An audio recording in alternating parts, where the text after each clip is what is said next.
So just a couple days removed from Super Stock, which I love the headline Super Shock. Not that big a shock, really, but you would tell me again, Steve, how much sleep have you gotten since he won Saturday? Obviously, very, very exciting for the whole family, and just continuously reliving the moment at this stage, and just a true blessing and a wonderful experience. Put in perspective, your family has developed so many Grade 1 winners and champions to actually co-own a Grade 1 winner trained by you. That your son broke his, it's just the scenario in which Dad and Irv still own the horse is the unique part. I mean, they've sold horses that went on to win Grade 1s in the past, and that's probably what would have happened with Super Stock if not for the pandemic and the cancellation of the 2-year-old sale that he was in, and then the unique circumstances of Keith, my son, exercising horses for us at Lone Star. And when he got the wild idea of wanting to ride some races, and actually had worked Super Stock at Lone Star, and called his grandfather and asked him if he could ride him. He circumvented his dad and went straight to the owner, his granddad? Yeah, absolutely. And if not for that, the horse probably would have been subscribed in another sale, and something you to root for as another graduate of El Primero. So interesting. If he had not ridden there's so many parts of this that made it, as you said, that put my parents and Irv in the winner's circle for the Arkansas Derby. That race was that he won, that Keith won, was a stake, so it was connected somehow to the sale? To the sale fraternity that was canceled, to the sale that was canceled. The horses that were supposed to sell were still eligible, but they didn't hold the sale because of the pandemic. And then I guess once he won that, then there was no selling them at that point. I think that there were, couple scenarios to where there was more there, and it would be not the right time, but when you felt that there was so much more in the horse to create value with, and then actually what you feel. It's a perfect example of when you think you're unlucky, you maybe sit still, you're actually being lucky.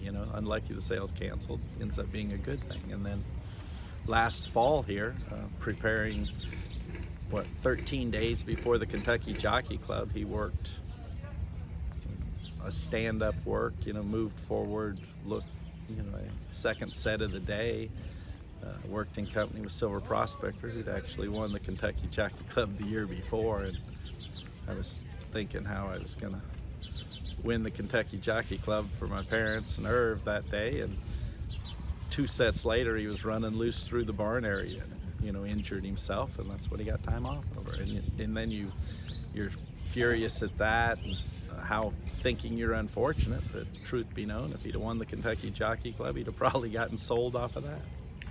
Did Keith ask if he could keep the mount? Keith's riding career was made possible because of the pandemic and when his school went online, and then when classes started back up, he resumed his classes. So that brief window was pandemic oriented, Era Woolsey by himself's a great story. Here's a man that people that know Nashville, he is BIG, discovered George Strait, still his manager, and a bunch of other people. And he's been in the business a long, long time, and biggest race he's ever won. So what about Era Woolsey? It's great. It's all part of the story. How good of friends him and Dad are, and just the successes and the failures that they've been through together, and they've maintained a friendship and a respect that's brought together because of horse racing. And then you think about the scenario of winning a race of that caliber for your parents, and the story with the horse, and then it happens, and then all of the emotions afterwards, especially I think the best thing that I have felt through the whole process is how happy everybody is for your parents is what, what a great example, and the respect and love people have for them. And what a wonderful feeling that is. One more Arkansas Derby question, then I want to ask you about Midnight Bourbon. But just sort of talk about the Arkansas Derby and his performance that day and what you're thinking throughout it. What you're thinking throughout it is this is the chance you wanted. The race from the Caddo River being away, a step slow concert tour, breaking sharply, Florent asking for the lead. Those were the scenarios that were ideal for us that day. I thought Ricardo did a wonderful job using his post position, going into the first turn and establishing that position. The horse was good enough to hold it and maintain it and carried him extremely well, and finished up from there. A lot of times in horse racing, you don't get the results that you want, and you come to terms with the fact that it wasn't meant to be. That was just the reason. It wasn't meant to be. Arkansas Derby is a perfect example of it. It was obviously meant to be. Well, let's segue to Midnight Bourbon, second in the Louisiana Derby. Was it meant to be? Exactly. A perfect example of it. And a horse that is incrementally improved. He started off the year very solid from a numbers person, and from the numbers he is incrementally improving with perfect timing and setting on the race of his life, which it's obviously going to require. He is